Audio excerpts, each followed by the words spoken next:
Banyak sekali dari kita yang sulit sekali kalau ada perbedaan. Apalagi orang-orang baik teman-teman. Orang-orang baik itu kadang-kadang sulit bekerja sama. Kenapa? Karena orang baik itu sering tidak tahan ada perbedaan di antara orang baik. Kalau ada orang-orang baik, punya gagasan baik, misalnya ada 10 gagasan, 8 sama, 2 beda, bisa terus nggak barengan. Hanya karena 2 berbeda. Tapi orang yang nggak baik, 10 urusan, samanya cuma 2, bareng terus. Assalamualaikum warahmatullahi wabarakatuh. Apa kabar semuanya? Baik ya, penuh semangat di sini ya. Ini yang pakai jaket Unisba nih ya. Ini jaketnya Unisba. Yang di belakang sana banyak juga kelihatannya. Angkat tangannya di belakang. Oh, siap. Sip, terima kasih Pak Warek yang saya hormati, Prof. Haris. Saya datang bersama dengan mantan Ketua Ikatan Alumni Unisba, Bung Sahrin Hamid. Beliau dulu Unisba Fakultas Hukum, ya Fakultas Hukum ya. Ada yang hukum ya sini ya? Ada hukum ya. Fakultas Hukum, pernah menjadi anggota DPR RI, sekarang aktif kita berjuang bersama-sama. Jadi saya bilang ketika ada undangan dari Unisba, pasti sama Bung Sahrin Hamid balik ke sini. Terima kasih Bung Sahrin sudah menemani teman-teman semua. Nah ini sebagian duduknya di belakang ya. Bisa lihat jelas nggak? Nggak bisa lihat jelas ya? Gini, kita coba lihat ya suasana ya. Nih, kalau nggak bisa, mungkin posisinya bisa diubah ya. Supaya semuanya bisa dapat ya. Nah, sini. Yang ini boleh nggak teman-teman yang di sini yang perempuan serong belok tengok kanan, putar kanan. Nah, yang laki-laki putar kiri. Nah, gitu ya. Biar adil ya. Oke. Itu daripada jauh-jauh, maju aja ke sini dong. Maju sini. Maju sini. Biar gak apa-apa, maju sini. Masuk. Maju aja, maju.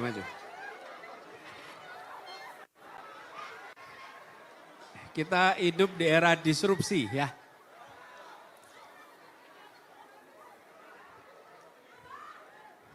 Ini ruangannya kosong, majuin aja. Boleh maju. Nah gitu, yuk yang sini juga boleh maju.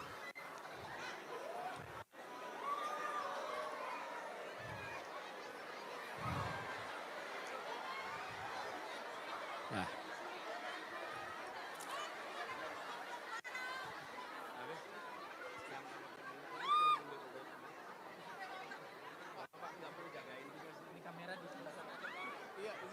Banyak lihat ke sini biar kamera utamanya. Kalau kamera di sana berarti Bapak banyak melihat ke sana. Kameranya di sana aja. Nih, biar kameranya pindah dulu. Tuh, di sebelah sana aja, Mbak.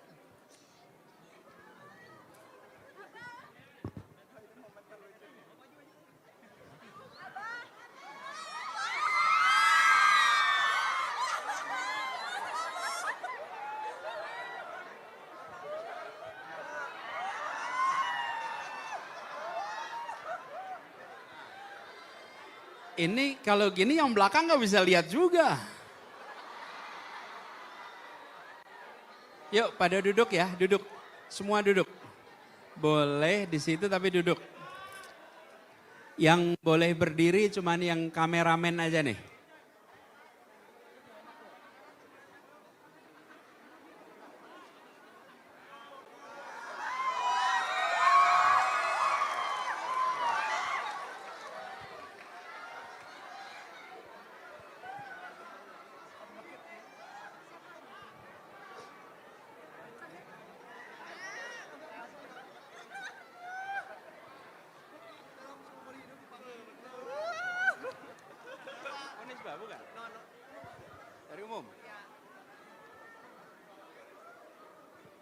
Ya, kita tata dulu ya. Teman-teman, pokoknya di ruangan ini boleh ikut, tapi semuanya harus duduk. Kecuali yang bertugas pegang kamera ya.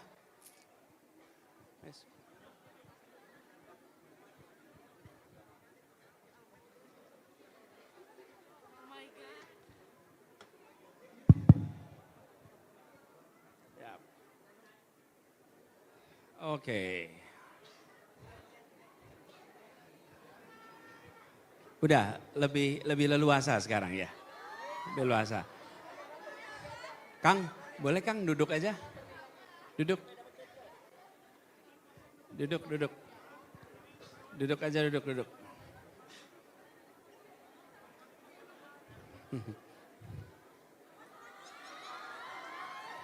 Dadahnya ke sana, ke sini. Oke, sip, yuk. Teman-teman semua, Assalamualaikum warahmatullahi wabarakatuh. Senang sekali bisa jumpa dengan teman-teman mahasiswa Bandung lagi. Dan kali ini ketemu dengan mahasiswa Unisba, luar biasa. Saya tidak membayangkan ruangannya nggak muat. Ternyata jumlah mahasiswa dengan jumlah ruangan, ukuran ruangannya, banyakkan mahasiswa yang datang. Insya Allah ini gambarkan semangat belajar yang luar biasa ya. Jadi kita mau sama-sama belajar nih di sini. Saya dapat tugas bicara soal pendidikan berkarakter di tempat ini. Nah sebelum saya memulai, saya pengen statistik sebentar. Yang bukan mahasiswa Unisba, cungkan tangan. Wih, banyak juga. Ini bukan mahasiswa Unisba. Belakang juga. Sip, terima kasih. Yang Unisba sekarang cungkan tangan. Oke, terima kasih. Terima kasih sudah memilih untuk ikut. Jadi teman-teman, masa kuliah itu masa yang nggak bisa diulang.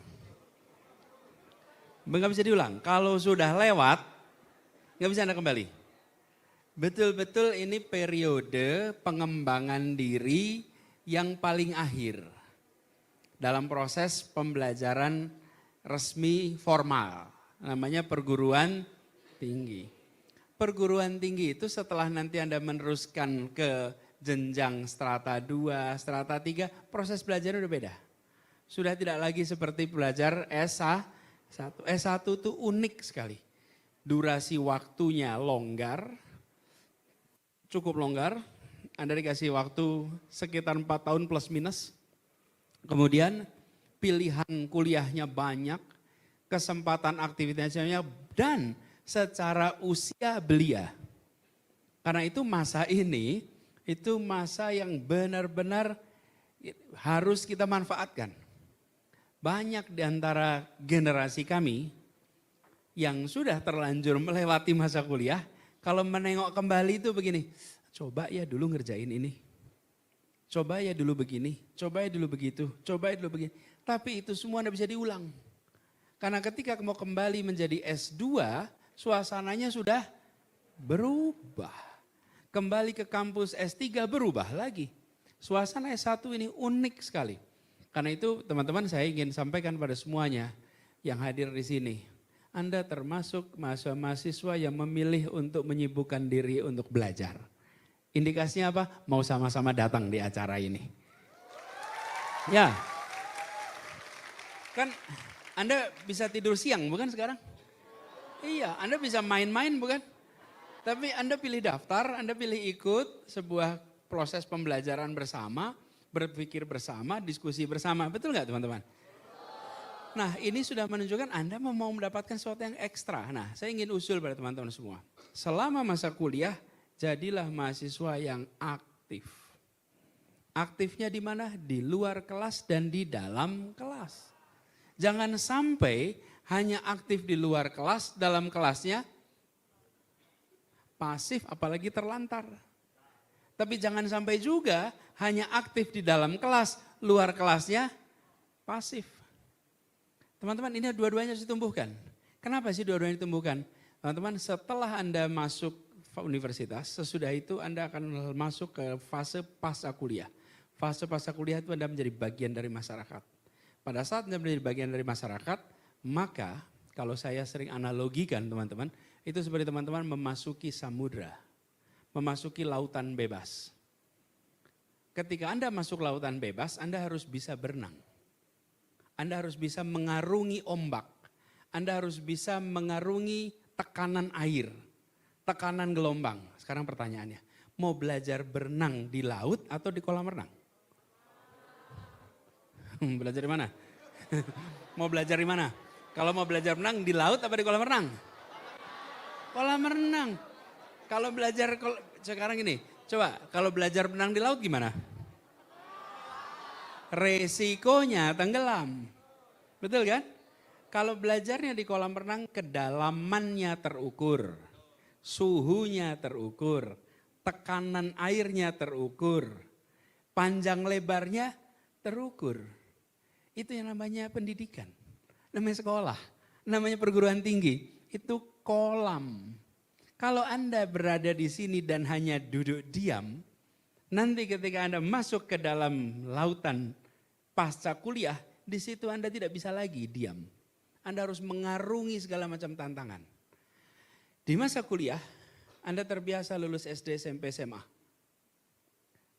Nih, ilustrasi aja. Setelah selesai SD, Anda masuk SMP. Waktu itu, SMP-nya ada banyak pilihannya bukan? A, B, C. Terus masuk SMP salah satu. Setelah lulus SMP, milih lagi bukan? Milih lagi, 1, 2, 3, pilih salah satu. Setelah lulus SMP, sama, ada pilihan 1, 2, 3, 4, pilih salah satu. Oke. Jadi kita ini selama ini sampai Anda kuliah selalu berhadapan dengan pilihan berganda. Pilihan berganda, Anda pilih salah satu. Nanti setelah kuliah, Anda lulus, Anda ketemu pilihan berganda lagi enggak? Enggak ada. Anda ketemunya dengan lembar kertas yang Anda isi sendiri, Anda tulis sendiri, Anda gambar sendiri, Anda tentukan sendiri. Anda nggak ketemu lagi pilihan seperti kemarin kampus A, B, C, D. Syaratnya apa? Nggak bisa. Anda nggak ketemu itu lagi. Anda ketemu dengan lahan yang kosong yang Anda mau menentukan sendiri apa. Nah, mereka yang ketika masa ini mengembangkan diri dengan lengkap, maka ketemu kertas kosong, dia akan siap membuat rute perjalanan bagi dirinya. Dan yang tidak menyiapkan begitu sampai bingung. Sebentar, saya mau kemana ya? Saya mau apa ya? Bekal saya cukup nggak ya? Dan bagi yang mengkhawatirkan untuk ketemu kertas kosong, sebagian menghindari itu dengan cara masuk S2. Namanya menunda masalah. Saya belum siap nih masuk dunia kerja. Yuk S2 dulu. Ditunda itu masalahnya. Bukan karena belum mau menghadapi, masuk dulu S2. Selesai S2, ketemu masalah. Wah ini kelihatannya berat nih, S2 lagi. Teman-teman, saya ingin mengajak pada semua, kita semua sih menyadari. Ini adalah sebuah perjalanan dan Anda berada di fase golden. Ini adalah fase emas. Dan fase emas itu fase untuk pengembangan potensi diri Anda. Karena itu saya usul pada teman-teman aktif di dalam kelas dan di luar kelas. Nah, apa kemudian kebutuhan karakter ke depan? Nih, untuk aktif. Teman-teman tumbuhkan kepemimpinan. Kepemimpinan itu ada kemampuan memimpin dan kemampuan dipimpin. Dua-duanya nih, benar-benar ditumbuhkan. Leadership itu luar biasa penting. Dan kemanapun Anda bertugas, Anda membutuhkan kemampuan untuk leadership ini. Pertanyaannya, apa sih syarat jadi pemimpin? Bertanggung jawab. Apalagi? Mengambil putusan. Bagus. Apalagi? Apa? Bisa mimpin sendiri. Bagus. Apalagi? Apa? Berwawasan luas. Berintegrasi amanah. Apalagi berintegritas. Apa? Jujur. Memang ada yang jadi pemimpin gak jujur?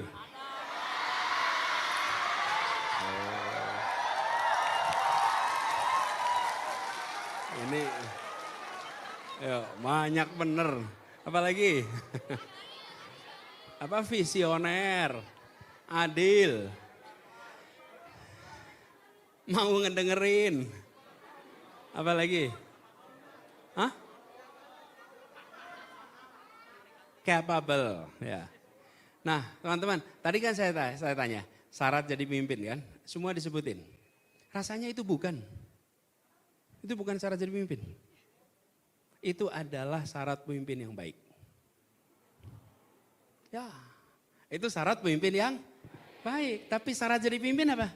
Satu aja. Punya pengikut. Iya. Iya betul. Nggak ada yang lain. Karena itu ada yang nggak jujur jadi pemimpin. Ya kan? Karena punya mengikut. Jadi tadi yang semua disebutin itu adalah karakter pemimpin yang baik. Sementara, nih saya tadi sholat duhur di masjid sebelah. Itu ada mihrab di situ.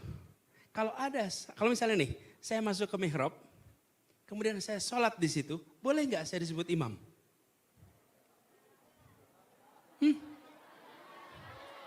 Iya, saya disebut imam kalau apa? Itu dia. Tuh inget-inget tuh. Saya disebut imam bukan karena posisi, tapi karena ada makmum. Kalau nggak ada makmum, walaupun posisinya di mihrab, walaupun pakai jubah imam, boleh nggak disebut imam? Enggak. Ingat-ingat nih, pemimpin adalah soal pengikut. Nah, kadang-kadang kita belajar kepemimpinan harus begini. Lupa, yang membuat jadi pemimpin itu adalah mengikut. Jadi kalau mau jadi pemimpin hargai siapa? Mengikut. Karena itulah kuncinya.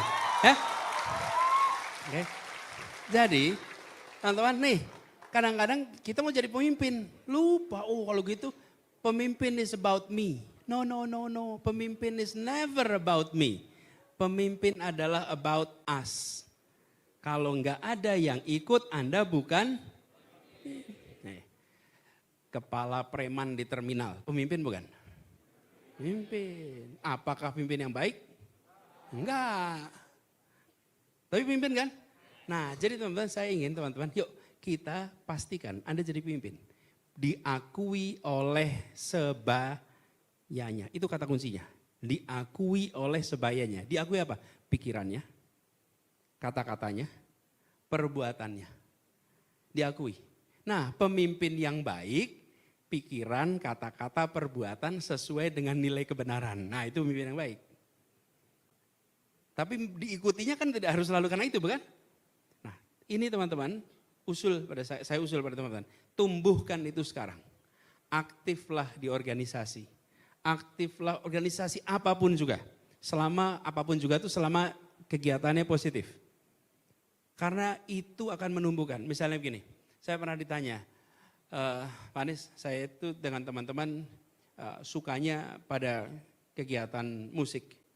Kami ikutnya drum band, perfectly fine. Tapi Anda tetap di situ harus mengorganisir, terlibat aktif.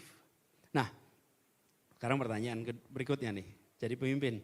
Kenapa jadi pemimpin itu diikuti? Apa yang membuat seseorang diikuti? Ya, diandalkan. Boleh, apalagi? Apa? Pikirannya gimana? Wawasan luas. Ya. Ini kita bicara yang baik ya. Baik. Saya kasih rumus boleh? Boleh. Boleh dicatat di HP, boleh catat di kertas. Rumus nih.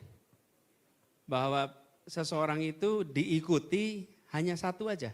Karena dipercaya. Amanah. Jadi ini karakter pertama yang harus dimiliki nih. Namanya dipercaya, amanah. Nah, amanah ini bisa dibuat persamaan. Bisa dibuat persamaan.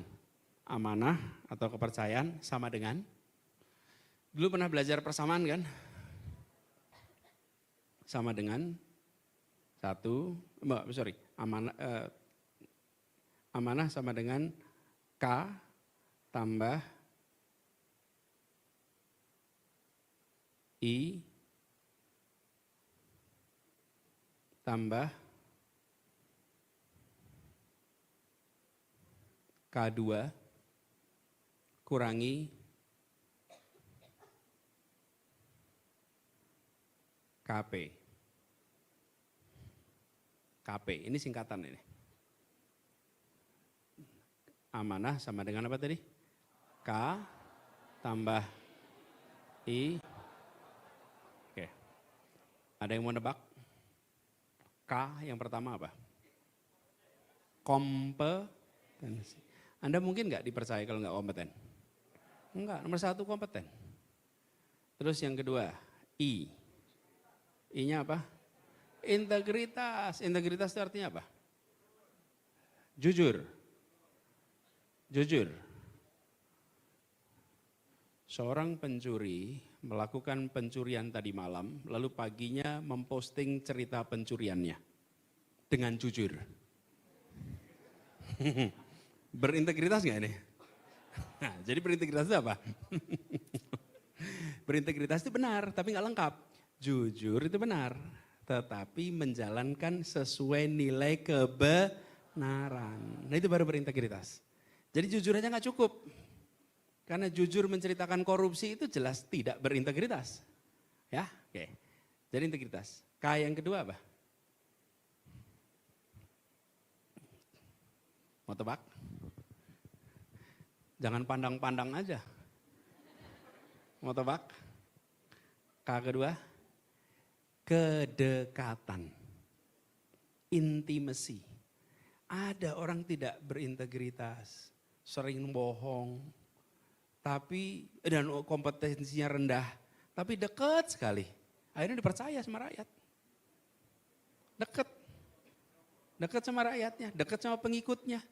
Merawat hubungan dengan pengikutnya. Akhirnya dipercaya.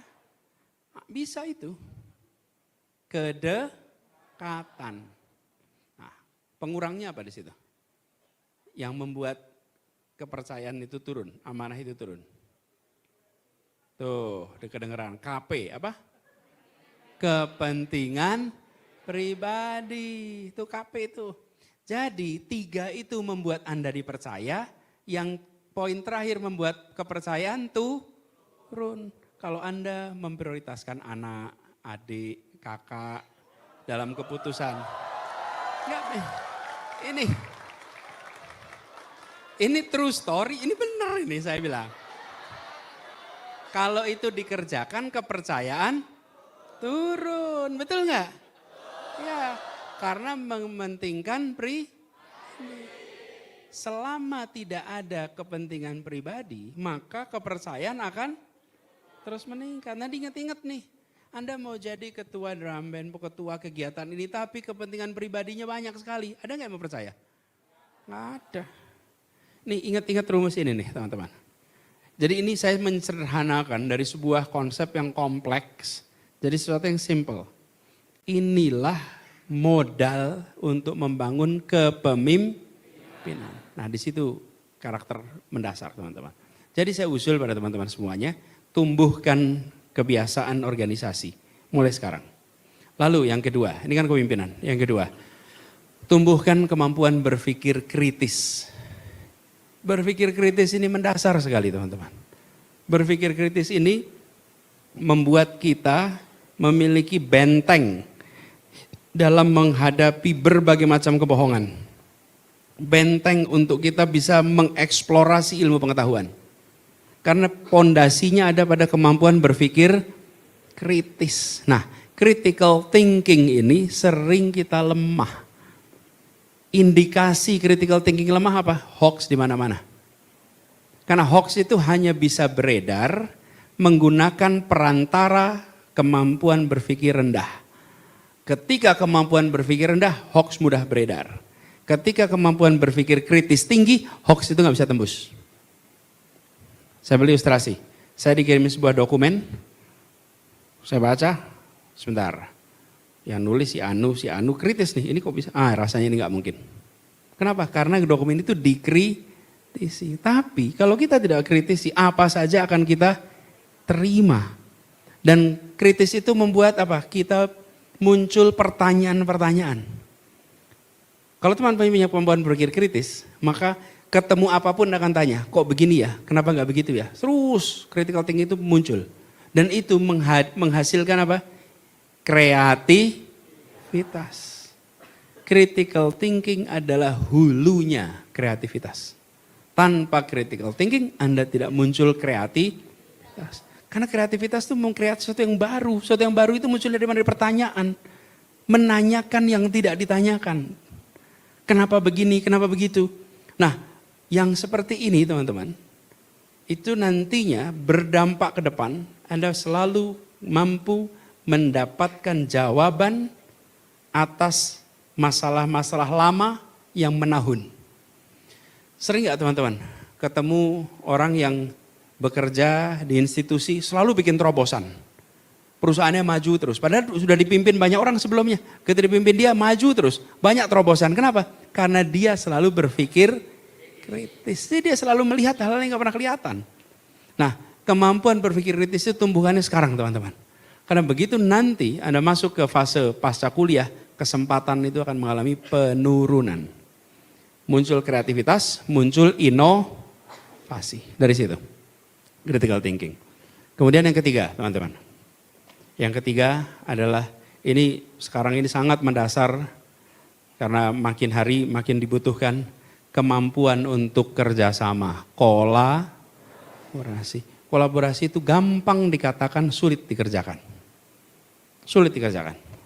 Kemampuan kolaborasi kita di bangsa Indonesia masih belum tinggi. Kemampuan kita banyak individual. Belum pada kerja sama. Banyak sekali dari kita yang sulit sekali kalau ada perbedaan. Apalagi orang-orang baik teman-teman. Orang-orang baik itu kadang-kadang sulit bekerja sama. Kenapa? Karena orang baik itu sering tidak tahan ada perbedaan di antara orang baik. Kalau ada orang-orang baik, punya gagasan baik. Misalnya ada 10 gagasan, 8 sama, 2 beda. Bisa terus gak barengan. Hanya karena 2 berbeda. Tapi orang yang gak baik, 10 urusan, samanya cuma 2, bareng terus. Asik. Teman-teman mengikuti Olimpiade gak kemarin di Prancis? Masa sih gak ikutin? Indonesia dapat emas gak di Olimpiade? Dapat lah. Dapat emasnya apa? Apa? Angkat besi. Terus apa lagi? Panjat tebing. Apa? Badminton. Apa lagi? Ada lagi satu lagi. Panah. Memanah. Oke, dari semua yang kita dapat emas, ada yang bergu nggak? Ada, cabur individual semua. Kita ini menang kalau individual. Tapi begitu berkelompok, pak, sepak bola. Iya, kita ini udah senang sekali begitu menang, pak. 3 hari kemudian, pak. Gitu. Aduh. Makanya kalau main jangan lihat jam ya.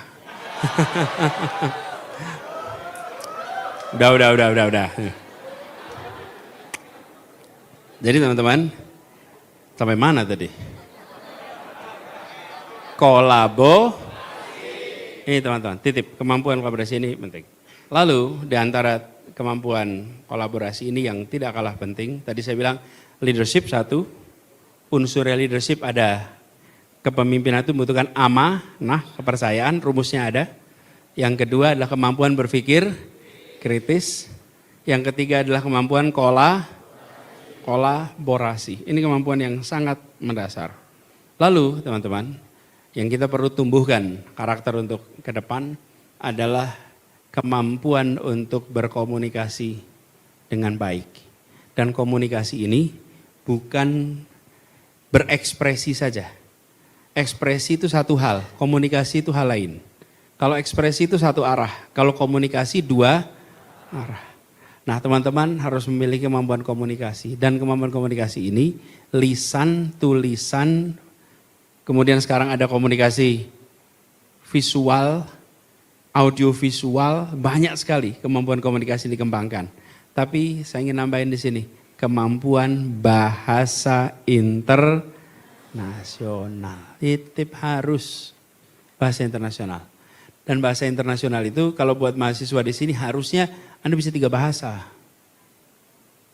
3 bahasa. 1 Sunda. Iya, kan di Bandung, bener nggak? Iya, walaupun nih seperti sahabat saya tadi, Bung Sahrin. Bung Sahrin itu asalnya di Halmahera, Halmahera Utara. Tapi karena kuliahnya di Bandung, di Unisba, dia bisa bahasa Sunda sekarang. Bahasa Sunda, bahasa Halmahera lengkap tuh. Teman-teman bahasa Sunda. Yang kedua bahasa Indonesia. Yang ketiga bahasa internasional. Bukan bahasa asing ya. Apa bedanya bahasa asing sama bahasa internasional?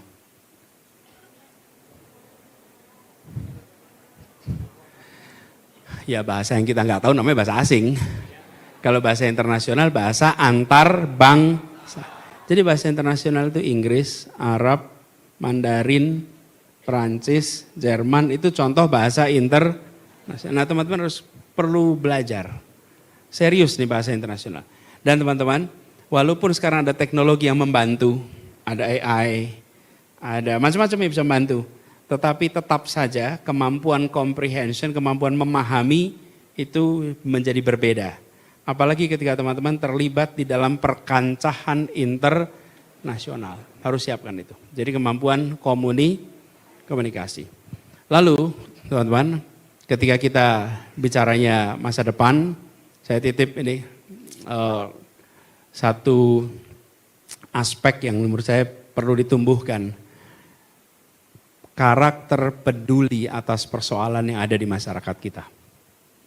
Teman-teman ini mahasiswa, Anda mendapatkan kemewahan yang tidak dimiliki oleh setiap anak di Indonesia. Kemewahan untuk bisa kuliah. Untuk bisa kuliah, walaupun mungkin bagi kita-kita yang tinggal di kota besar, kuliah itu normal. Kuliah itu ya biasa, namanya semua anak lulus SMA ya kuliah. Tapi di banyak tempat di Indonesia namanya kuliah itu masih kemewahan. Nah teman-teman, tumbuhkan sensitivitas atas persoalan ketidakadilan, ketimpangan, problem-problem yang ada di masyarakat. Sehingga Anda tumbuh berkembang menjadi pribadi yang responsif atas persoalan yang ada di lingkungan kita. Jadi teman-teman, 5 hal itu yang saya titip sebagai pembuka diskusi kita siang hari ini. Apa aja? 1, leadership. 2, critical thinking. 3, kolaborasi. 4, komunikasi dan bahasa internasional. 5, kepedulian, kepekaan atas persoalan sosial. Gitu ya. Nah, kita sekarang bisa ngobrol.